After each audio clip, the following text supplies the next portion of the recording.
Hello painting, I'm going to show you how to make the cardboard templates for your shapes for your color wheel. You're going to need your final design, the one that you picked to actually do.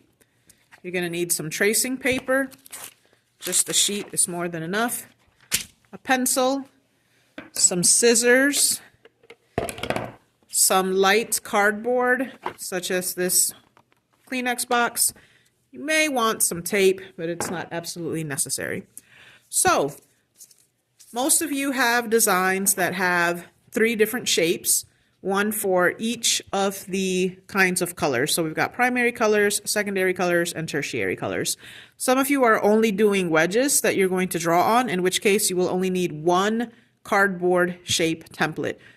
But if you have 3 different shapes, like I do in this design, you're going to need to make three cardboard templates. So the way we do that is we get our tracing paper and we look at whichever one of our shapes. If they're not all exactly the same, just pick the one that you think came out the best, the one you drew best, and we're going to trace it.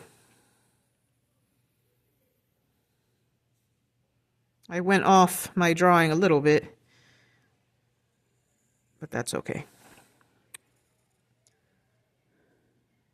All right, so now I have a tracing of my primary color shape. Because my shape is perfectly symmetrical, I can now take this tracing paper and put it over a part of the cardboard.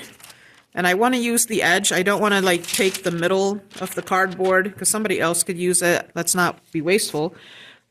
And because my shape is symmetrical, as I said, I can just flip the paper over. So let me label this front. So you see how it says front? If I flip the paper over, I can still see my shape.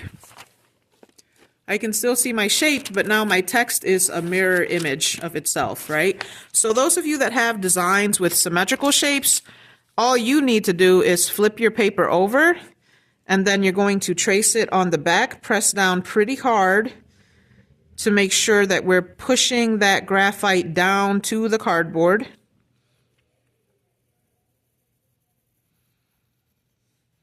You might miss a little bit, that's okay. But now you see, hopefully you can see, that my shape is now on the cardboard.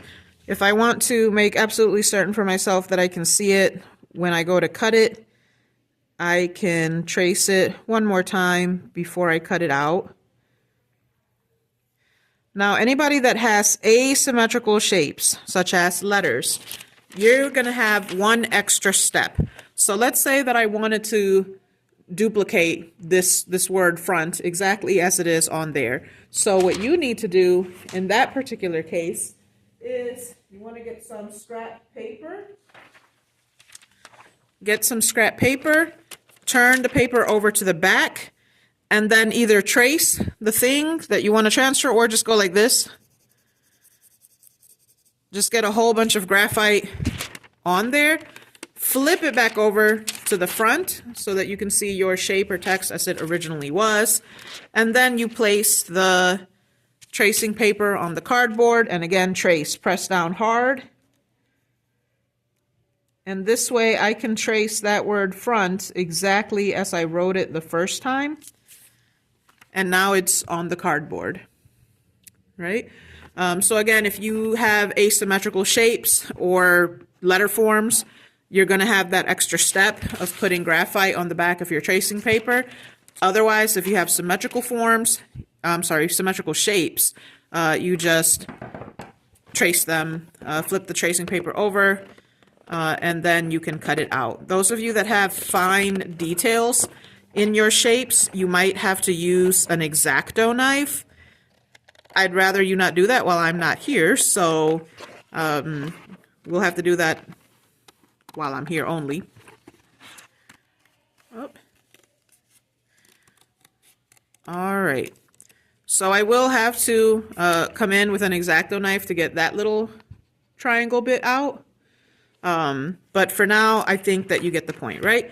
So again, you're only making a cardboard template for each shape that you have different. you're not cutting out 12 shapes out of cardboard. I had a student do that a couple of times in different years. So I, again, only have 3 different shapes to my design. So I'm only going to make one of my primary shape, one cardboard template of my secondary shape, and one cardboard template of my tertiary shape. See y'all later.